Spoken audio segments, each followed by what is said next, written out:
Yo, yo, yo, what is going on, my beautiful brothers and sisters, fellow radiators of love? My name is Jamal Pope, aka J Phoenix, and this is going to be your astrology forecast for this Valentine's Day, February 14th, Wednesday. So, you know it is hump day. This is your astrology forecast for Valentine's Day 2024. Thank you so much for joining me in this video. Hopefully, you guys are having a wonderful week so far. I'm feeling a little under the weather. Not even gonna lie, I've been having like a scratchy throat for like the past 24 hours. Barely got any sleep last night and woke up with a headache and sweats. So I'm not really feeling all that great. But I wanted to make sure I still got out this forecast. You guys probably also can tell that the angle that I'm doing this from is from a bit of a different angle. The tripod that I keep my webcam on broke, so I had to improvise, but I kind of like it from this angle too. So, anyways, let's go ahead and hop into these astrological transits so you can see how you can be better prepared to navigate these celestial energies.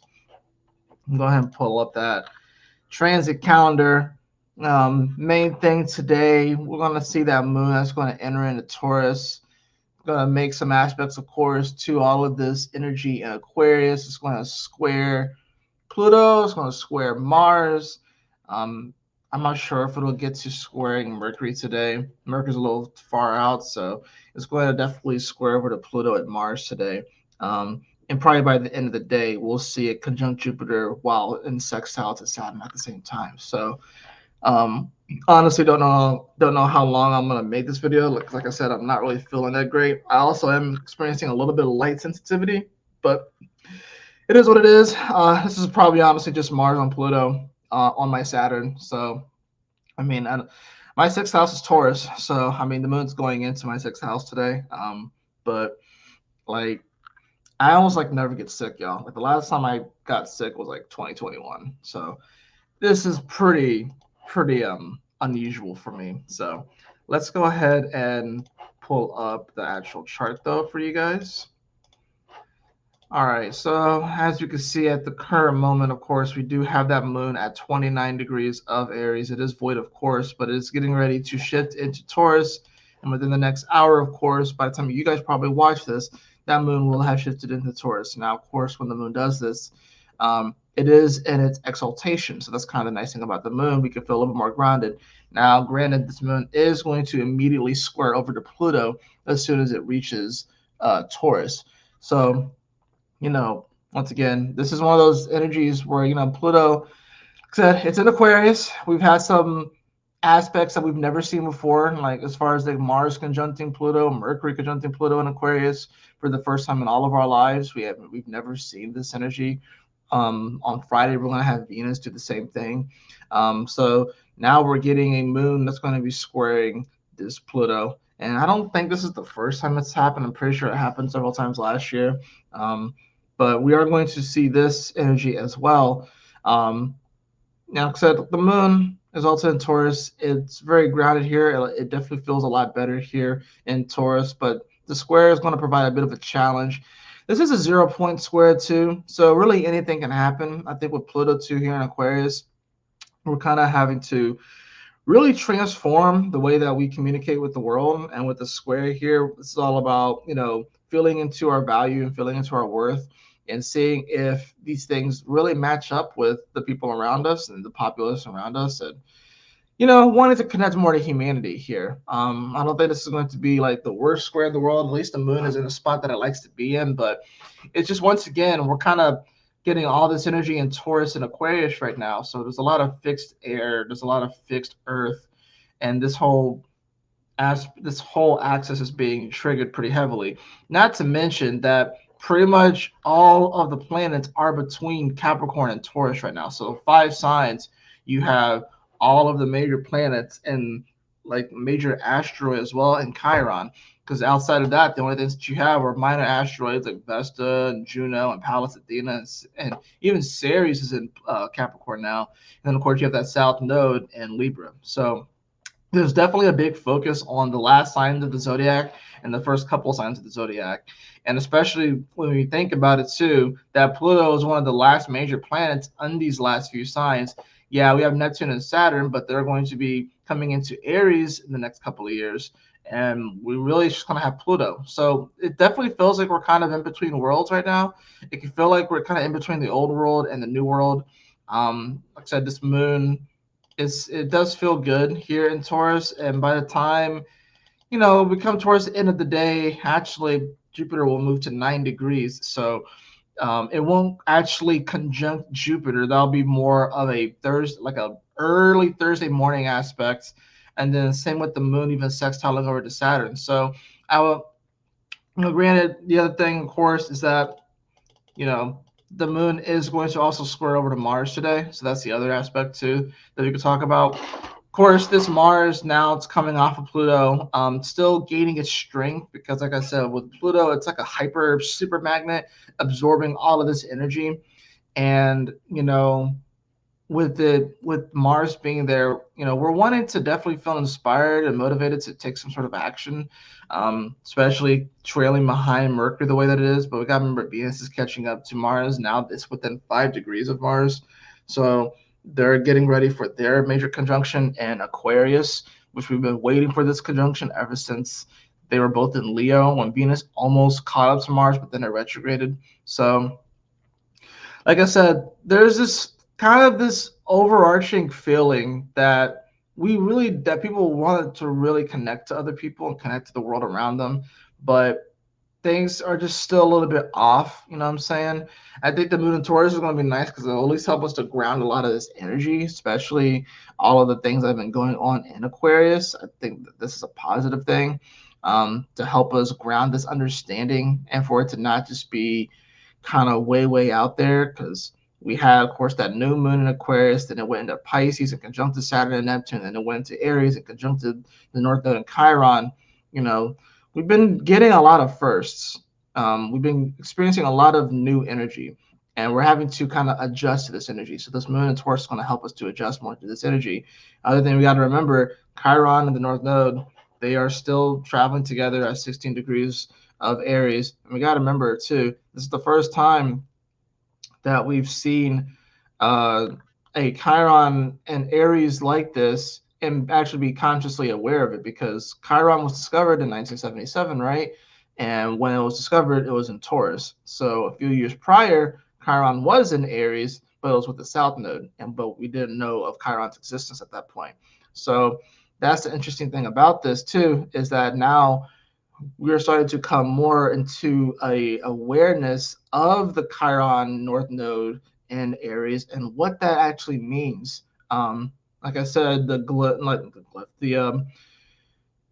thumbnail I've been showing is like a keyhole and someone walking through it. So it's like I said, you are the key to your future. You are the key to the next stage in your life.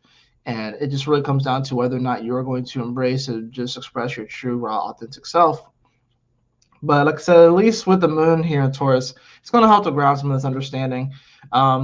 Maybe we'll start to get our energy a little bit back once the moon comes over Jupiter. And I think once Mars gets a little bit further past Aquarius, we'll start to feel a little bit further past the moon. Jesus, see, I'm stumbling over my words. Once Mars gets a little bit further away from Pluto, we'll start to get our energy back a little bit. I think right now it's like we may be feeling a little bit drained. I'm not gonna lie, just because of the Mercury, which is it's a decent ways away now, and then of course the Mars, which is just coming off Pluto.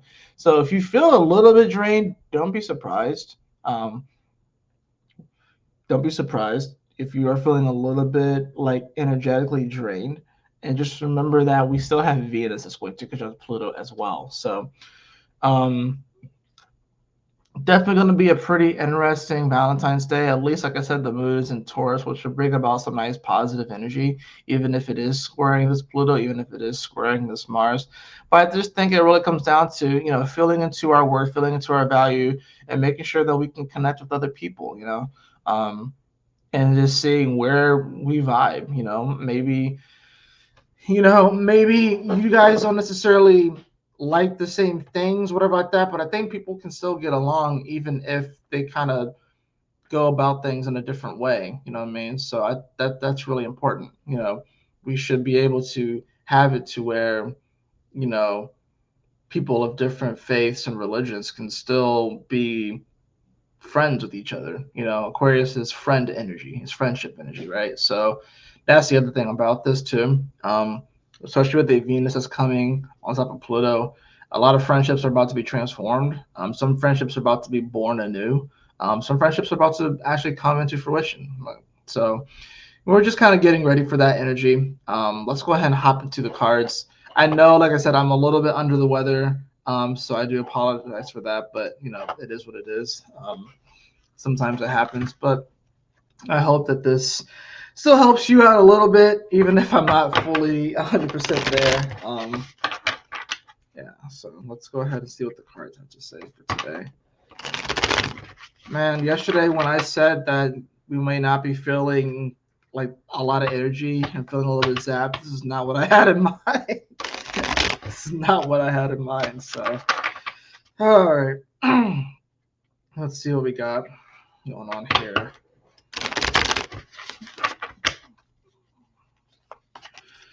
All right, so I have the Six of Swords. Well, I actually kind of like it from this angle because you guys can actually see things really well. I have the Six of Swords.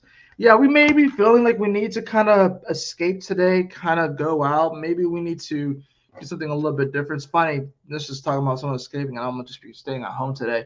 But the Six of Swords just kind of speaks to, leaving behind certain situations and needing to kind of get like a fresh perspective on things. I have that followed by the King of Cups in reverse. So maybe what we're leaving behind are these kind of stuck emotions, if you will. The King of Cups is normally someone who's very emotionally sound, but when it's reversed, he lets his emotions get in the way of his decision making. So I think that's really what this comes down to. We had to almost sort of be like the Aquarius and kind of detach emotionally a little bit today, so we don't let our emotions get in the way of our decision making. So maybe that's what we're leaving behind today. Bottom of the deck, I have the Ten of Cups. So that's actually very interesting. So it's like detaching emotionally to feel better. That's it's kind of an interesting thing here. Um, but yeah, I think this really just comes down to, what we're having to detach from with the Six of Swords. Like I said, is the whole feeling of it has to look a certain way or be a certain way. And if it's not, then I'm going to throw a tantrum. You know what I'm saying? So um, when you're able to accept and embrace that, things are just the way they are. Like, I'm just happen to be sick today, but it is what it is. I'm going to rest today and I'm going to move forward. It happens. Um, and it just is what it is. But we will feel better ultimately once we realize that we can leave behind certain patterns. We can, gain a new, fresh perspective on our situations, and actually, that's going to be the medicine that we need. That's going to help us to feel better. I'm going to go ahead and draw a color card as well, just to see what we have for that. So let's see what we got for the color card today.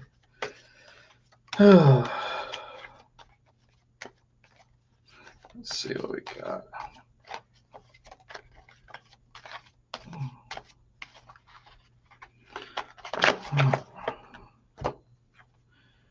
Well, I have the card of watermelon, so have fun with your inner child.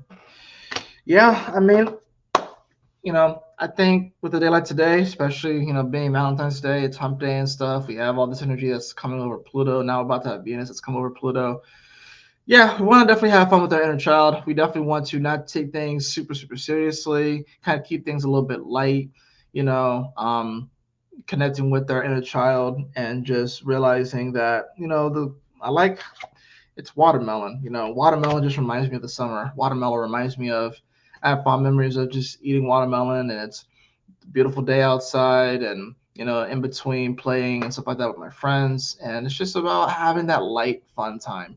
I think we wanted to inject more of that energy, more of that passion into life right now, and we're gonna have to just kind of get out of our own heads. We're gonna have to like kind of detach a little bit emotionally to kind of gain a better understanding and better understanding of our situation, where we are right now in our life.